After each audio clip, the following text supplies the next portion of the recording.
اعوذ باللہ من الشیطان الرجیم بسم اللہ الرحمن الرحیم نحمدہ ونصلی ونسلم علی رسولہ النبی الکریم اما بعد فاعوذ باللہ من الشیطان الرجیم بسم اللہ الرحمن الرحیم اللہم صلی علی سیدنا و مولانا محمد وعلی آلہ وصحبہ وبارک وسلم۔ معزز طلباء و طالبات و معزز سامعین گرامی، السلام علیکم ورحمۃ اللہ وبرکاتہ۔ ہم مولانا جلال الدین رومی رحمۃ اللہ علیہ کی مایہ ناز تصنیف مثنوی معنوی پڑھ رہے تھے۔ آج الحمدللہ ہم درس مثنوی کے 12ویں لیکچر میں حاضر ہیں۔ آج کے لیکچر میں ہم یہ پڑھیں گے، مولانا روم رحمۃ اللہ علیہ یہ بیان فرماتے ہیں کہ سورج کو گرہن کیوں لگتا ہے، اس کی بیسک وجہ کیا ہے، کس وجہ سے سورج گرہن زدہ ہوتا ہے، اور دوسرا مولانا روم رحمۃ اللہ علیہ یہ بیان فرماتے ہیں کہ شیطان راندہ بارگاہ کیوں بنا، شیطان مردود کیوں ہوا، کس سبب سے شیطان مردود ہوا۔ آج ہم انشاءاللہ العزیز اسی بیان کو پڑھیں گے۔ مولانا روم رحمۃ اللہ علیہ آپ بیان فرماتے ہیں، بدھ ز گستاخی کسوف آفتاب، بدھ ز گستاخی کسوف آفتاب، شد ازازیل ز جرت رد باب۔ مولانا روم رحمۃ اللہ علیہ فرماتے ہیں کہ سورج گرہن جب ہوا تو لوگوں کی گستاخی کے سبب سے ہوا۔ سورج گرہن جب ہوا، سورج جب گرہن زدہ ہوا تو یہ لوگوں کی گستاخی کی وجہ سے ہوا۔ شیطان گستاخی کے سبب سے ہی راندہ درگاہ ہوا۔ شیطان کیوں مردود ہوا؟ آپ فرماتے ہیں کہ شد ازازیل ز جرت رد باب، شیطان گستاخی کے سبب ہی راندہ درگاہ ہوا، یہ اللہ پاک کی بارگاہ سے گستاخی کے سبب مردود ہوا۔ پہلے آپ اس کا لفظی ترجمہ سماعت کر لیں، دوبارہ ہم اس کا با محاورہ ترجمہ کریں گے اور اس شعر کو سمجھیں گے۔ بدھ یہ جو لفظ آیا یہ اصل میں بود یا بود کا مخفف ہے، بدھ۔ اسی طرح گستاخی کا بنا گستاخی کرنا، بے ادبی کرنا۔ اسی طرح کسوف آفتاب، کسوف آفتاب کا معنی ہے سورج گرہن، سورج کا گرہن زدہ ہونا، سورج گرہن۔ اور ازازیل، ازازیل یہ شیطان کا نام ہے، اور جو لفظ آیا ازازیل یا کے ساتھ تو یہ یا اس میں زائدہ ہے، یہ اصل میں لفظ ہے ازازیل اور یہ شیطان کا نام ہے ازازیل۔ جرت کا معنی گستاخی، بے ادبی۔ رد کا معنی مردود ہونا، رد کا معنی مردود ہونا۔ اور باب دروازے کو بھی کہتے ہیں اور بارگاہ کو بھی کہتے ہیں، اور رد باب کا معنی ہوگا بارگاہ کا مردود، یعنی بارگاہ الہی کا مردود، یعنی بارگاہ الہی سے رد کیا ہوا، رد کیا گیا ہوا، نکالا گیا، مردود ہوا۔ تو آپ توجہ کے ساتھ اس شعر کو دیکھیں، بدھ ز گستاخی کسوف آفتاب، گستاخی کے سبب سے ہی کسوف آفتاب ہوا، یعنی سورج گرہن زدہ ہوا، گستاخی کے سبب ہی سورج گرہن ہوا۔ شد ازازیل ز جرت رد باب، شد ازازیل اور شیطان ہوا ز جرت گستاخی کی وجہ سے، گستاخی سے، گستاخی کے سبب، رد باب یعنی بارگاہ سے مردود۔ تو یہ بارگاہ الہی سے مردود گستاخی کے سبب سے ہوا۔ دوبارہ دیکھیں، بدھ ز گستاخی کسوف آفتاب، بدھ ز گستاخی کسوف آفتاب، سورج گرہن گستاخی کے سبب سے ہوا، سورج گرہن زدہ گستاخی کے سبب سے ہوا۔ جب لوگوں نے گستاخی کی، بے ادبی کی، بدعمالی کی، تو اس وجہ سے سورج گرہن زدہ ہوا۔ شد ازازیل ز جرت رد باب، اور ازازیل یعنی شیطان گستاخی کے سبب سے ہی راندہ بارگاہ ہوا اور بارگاہ الہی سے مردود ہوا۔ تو یہ سورج گرہن کس وجہ سے ہوتا ہے، تو اس کے متعلق بیان فرماتے ہیں کہ جب لوگوں میں فسق و فجور عام ہو جاتا ہے، بے حیائی بڑھ جاتی ہے، نافرمانی عام ہوتی ہے اور گناہ عام ہو جاتے ہیں، اور احکام دین کو بالکل ترک کر دیا جاتا ہے، اور اس کی پرواہ نہیں کی جاتی اور لوگوں میں لاپرواہی عام ہو جاتی ہے تو پھر اللہ کے حکم سے سورج کو گرہن لگتا ہے، سورج کو گرہن لگتا ہے تاکہ لوگ خوف زدہ ہوں،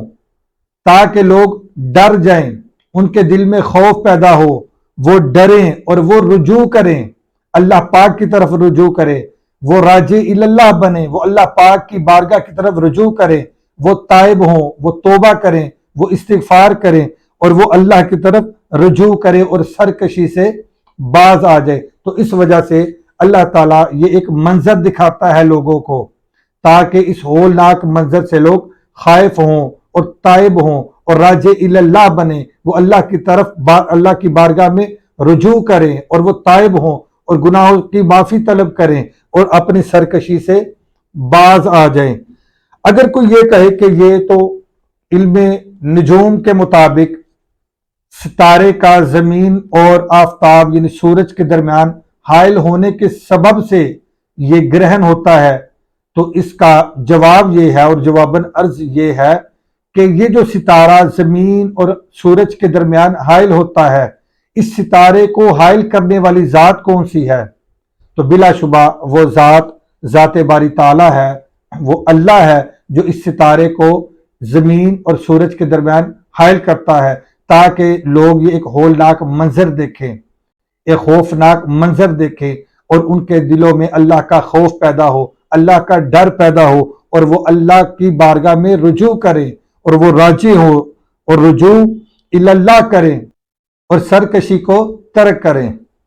تو اس لیے اللہ پاک یہ ایک ہولناک منظر لوگوں کے سامنے لاتا ہے اور لوگوں کو دکھاتا ہے تاکہ لوگوں کے دلوں میں خوف پیدا ہو۔ اہل عرب کا یہ خیال تھا کہ جب کسی بڑے شخص کا وصال ہوتا ہے، جب کسی بڑے شخص کا انتقال ہوتا ہے تو اس وقت یہ سورج گرہن ہوتا ہے، اس وقت سورج گرہن زدہ ہوتا ہے۔ جب حضور نبی رحمت صلی اللہ علیہ وسلم کے فرزند حضرت سیدنا ابراہیم علیہ السلام آپ کا وصال ہوا تو اس دن بھی اتفاقاً سورج گرہن تھا، سورج گرہن زدہ تھا، تو لوگوں نے اس سورج گرہن کو حضور نبی رحمت صلی اللہ علیہ وسلم کے صاحبزادے کے ساتھ اس کو جوڑنا شروع کر دیا، چونکہ کریم آقا صلی اللہ علیہ وسلم کے فرزند کا وصال ہوا تو اسی لیے آج سورج گرہن زدہ ہو گیا۔ تو حضور نبی رحمت صلی اللہ علیہ وسلم نے فرمایا، اور یہ مشکات شریف کی حدیث پاک ہے، کریم آقا صلی اللہ علیہ وسلم نے فرمایا کہ یہ نشانی ہے جو اللہ تعالیٰ بیچتا ہے تاکہ تم خائف ہو، تاکہ تم تائب ہو، یہ نشانی ہے جو اللہ بیچتا ہے، یہ کسی کے مرنے یا جینے کے سبب سے نہیں۔ یہ جو سورج گرہن ہوتا ہے، یہ جو سورج گرہن زدہ ہوتا ہے، سورج گرہن ہوتا ہے، یہ کسی کے مرنے کے سبب سے نہیں، نہ کسی کے جینے کے سبب سے ہے، بلکہ یہ اللہ تعالیٰ اس کے ذریعے لوگوں کو ڈراتا ہے تاکہ لوگوں کے دلوں میں ڈر پیدا ہو اور تاکہ یہ لوگ یہ ہولناک منظر دیکھ کر خائف ہوں اور تائب ہوں اور راجع اللہ ہوں اور میری طرف رجوع کریں۔ اسی لیے اللہ تعالیٰ اس طرح کے ہولناک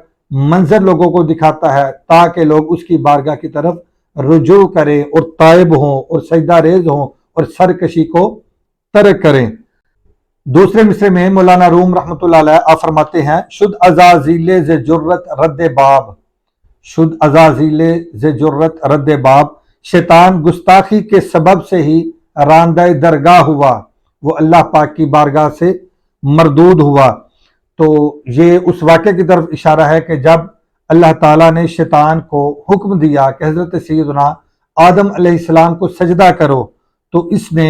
گستاخی کی اور گستاخی کرتے ہوئے اس نے کہا، انا خیر منہ خلقتنی من نار وخلقتہ من طین۔ شیطان کہنے لگا کہ میں اس سے بہتر ہوں، یعنی حضرت سیدنا آدم علیہ السلام سے معاذ اللہ، وہ کہنے لگا کہ میں ان سے بہتر ہوں۔ کیوں؟ اس نے یہ جو دلیل دی کہ تو نے مجھے آگ سے بنایا ہے، آگ سے پیدا کیا ہے، جبکہ تو نے حضرت سیدنا آدم علیہ السلام کو مٹی سے پیدا کیا ہے۔ تو وہ کہنے لگا کہ میں آگ سے بنا ہوں، میں افضل ہوں، میں اعلیٰ ہوں، میں برتر ہوں، اور جس کو تو نے مٹی سے بنایا ہے معاذ اللہ ثم معاذ اللہ، اس نے یہ گستاخی کی۔ تو سب سے پہلے جس نے نبی کی گستاخی کی وہ شیطان تھا، نبی پاک کی سب سے پہلے جس نے گستاخی کی کسی بھی نبی کی، جس نے سب سے پہلے گستاخی کی وہ شیطان تھا۔ اس نے حضرت سیدنا آدم علیہ السلام کے آگے جھکنے سے انکار کیا اور اپنی سی دلیل لے کے اللہ پاک کی بارگاہ میں کھڑا ہو گیا اور کہنے لگا کہ میں اس سے بہتر ہوں، میں بھلا اس ایسے کو سجدہ کیسے کر سکتا ہوں کہ جسے تو نے مٹی سے بنایا اور میں آگ سے بنا ہوں، اور آگ، اس نے کہا کہ آگ افضل ہے، آگ بلند ہے، آگ برتر ہے، تو میں اس سے معاذ اللہ افضل ہوں، تو میں اس کو سجدہ کیسے کروں؟ تو اس نے گستاخی رسول کی اور اللہ پاک کی بارگاہ کا بھی لحاظ نہ کیا، اور اس بے ادبی اور اس گستاخی کے سبب سے ہی وہ راندہ بارگاہ ہوا۔ اللہ پاک نے فرمایا فخرج انک من الصاغرین، اے مردود، اے لعین، دفع ہو جا میری بارگاہ سے، تو ذلیل و رسوا ہے، تو ذلت اٹھانے والوں میں سے ہے، تو میری بارگاہ سے نکل جا، تو دفع ہو جا۔ جب شیطان نے یہ کہا اور گستاخی کی تو نتیجہ یہ ہوا کہ اس کی سرکشی اور گستاخی نے اسے ذلیل و رسوا کر دیا۔ شیخ سعدی رحمۃ اللہ علیہ کریمہ سعدی میں فرماتے ہیں تکبر عزازیل را خار کرد،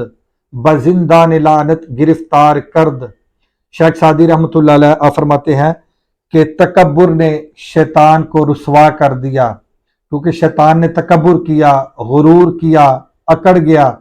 اور یہ جانا اور یہ نہ دیکھا کہ یہ حکم کس کا ہے، کہ یہ رب کریم کا حکم ہے، تو اللہ پاک کے حکم کے سامنے وہ سر تسلیم خم کر دیتا اور حضرت سیدنا آدم علیہ السلام کے آگے جھک جاتا اور سجدہ ریز ہو جاتا۔ کیوں کہ یہ حکم ربی تھا، کیونکہ یہ اللہ پاک کا حکم تھا۔ تو شیخ سعدی فرماتے ہیں کہ تکبر عزازیل را خار کرد، تکبر نے شیطان کو ذلیل و رسوا کر دیا، بزندان لعنت گرفتار کرد، اور لعنت کے قید خانے میں گرفتار کر دیا۔ اب وہ ہمیشہ ہمیشہ کے لیے لعین ہے، وہ ہمیشہ ہمیشہ کے لیے مردود ہے، اور وہ ہمیشہ ہمیشہ کے لیے جہنمی ہے۔ تو مولانا روم رحمۃ اللہ علیہ آج کے اس شعر میں یہی درس دیتے ہیں کہ یہ جو کسوف آفتاب ہوتا ہے، سورج گرہن زدہ ہوتا ہے، یہ اللہ پاک کی ایک نشانی ہے۔ اللہ تعالیٰ اس کے ذریعے لوگوں کو ڈراتا ہے تاکہ لوگ خوف زدہ ہوں۔ ہم اس کو بھی سیلیبریٹ کرتے ہیں، اس دن کو بھی، جس دن سورج گرہن ہو تو اس دن کو بھی معاذ اللہ ثم معاذ اللہ سیلیبریٹ کرتے ہیں، لوگ اہتمام کرتے ہیں اور اکٹھے ہوتے ہیں اس کو دیکھنے کے لیے، جبکہ سنت طریقہ یہ ہے کہ اس دن نماز ادا کی جائے، نماز کسوف ادا کی جائے اور اللہ تعالیٰ کی پاک بارگاہ میں رجوع کیا جائے اور تائب ہوا جائے۔ دوسرے مصرے میں مولانا روم رحمۃ اللہ علیہ فرماتے ہیں کہ شیطان گستاخی کے سبب سے ذلیل و رسوا ہوا اور مردود ہوا اور راندہ بارگاہ الہی ہوا، تو آپ اس میں یہ درس دیتے ہیں کہ اے بندہ خدا، تو بھی گستاخی کے دروازے کو بند کر دے اور ادب والوں کی صف میں شامل ہو جا، گستاخ نہ بن بلکہ با ادب بن، کیونکہ با ادب با نصیب، بے ادب بے نصیب، ادب والا ہوگا تو نصیب والا بنے گا، بے ادب اور گستاخ بنے گا تو بد نصیب ہوگا۔ تو امید ہے کہ آج کے لیکچر بھی آپ نے اچھے طریقے سے سماعت کیا ہوگا۔ آج کے لیے اتنا ہی کافی ہے۔ اللہ حافظ۔ السلام علیکم ورحمۃ اللہ وبرکاتہ۔